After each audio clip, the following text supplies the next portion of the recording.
Assalamualaikum warahmatullahi wabarakatuh. Halo teman-teman, aku Reva dan ini temanku. Hai, aku Talita.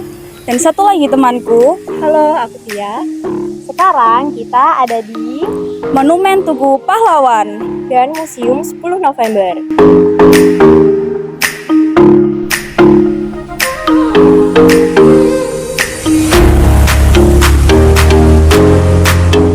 Jadi teman-teman, setelah kita masuk, kita langsung dihadapkan pada lukisan ini. Apa sih makna dari lukisan ini?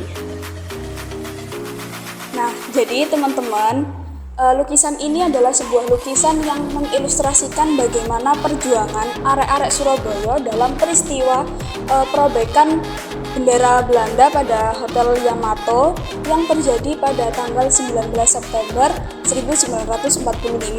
Nah, hotel ini sekarang sudah berubah nama menjadi Hotel Majapahit.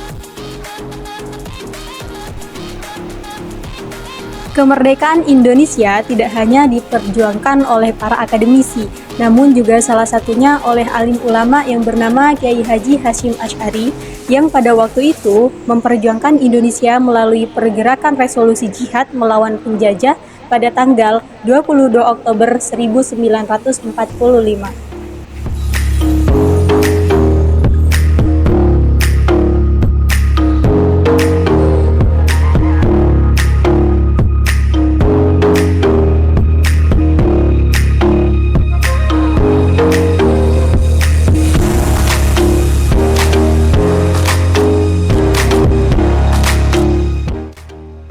Kemerdekaan Indonesia dimulai pada tanggal 17 Agustus 1945 yang pada awalnya Indonesia itu dijajah oleh Belanda dan Jepang.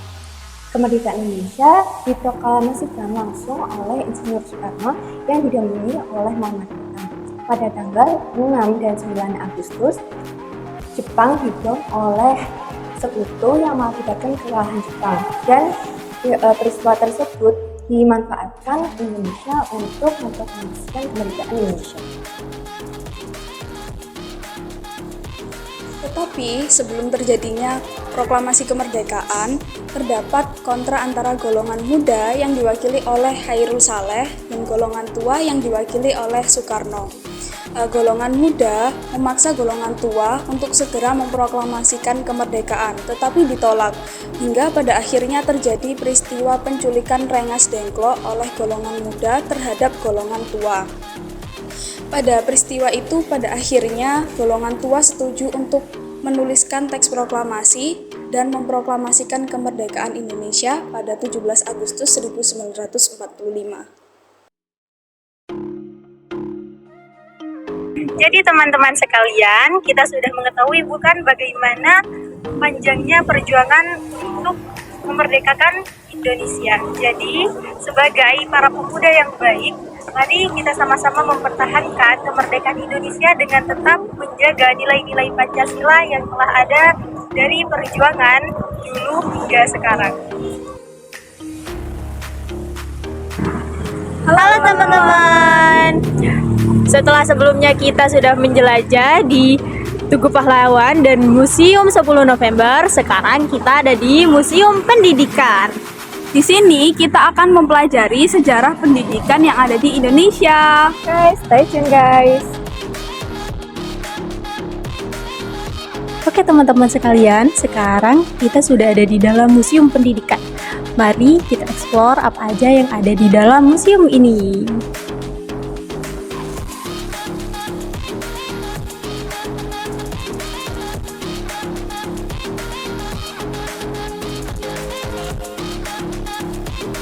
Indonesia merupakan salah satu negara kepulauan terbesar di dunia.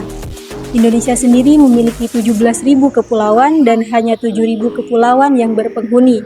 Letak astronomi Indonesia yaitu di antara Samudra Pasifik dan Samudra Hindia dan di antara benua Australia dan benua Asia. Indonesia sendiri memiliki sumber daya alam yang sangat melimpah ruah.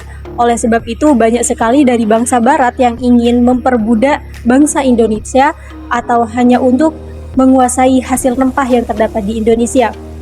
Dari sebelum zaman kemerdekaan, istilah pendidikan sudah sangat dikenal oleh bangsa Indonesia. Namun, pada zaman dahulu, pendidikan di Indonesia sangatlah buruk. Padahal, pendidikan merupakan salah satu alasan yang paling penting untuk membentuk karakter bangsa di Indonesia.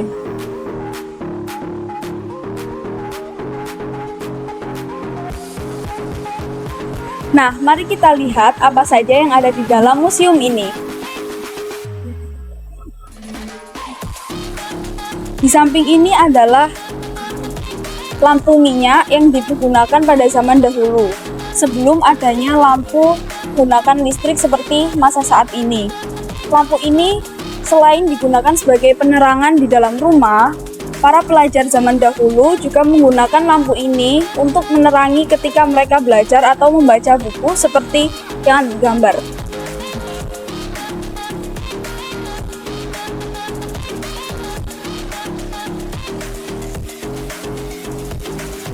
Kemudian, di samping ini merupakan mesin ketik yang sudah ada sejak zaman dahulu.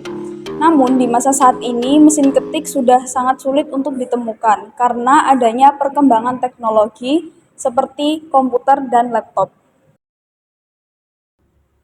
Oke, untuk di sini terdapat alat tulis tempo dulu yang biasa disebut dengan sabak. Sabak ini terbuat dari lembangan batu karbon.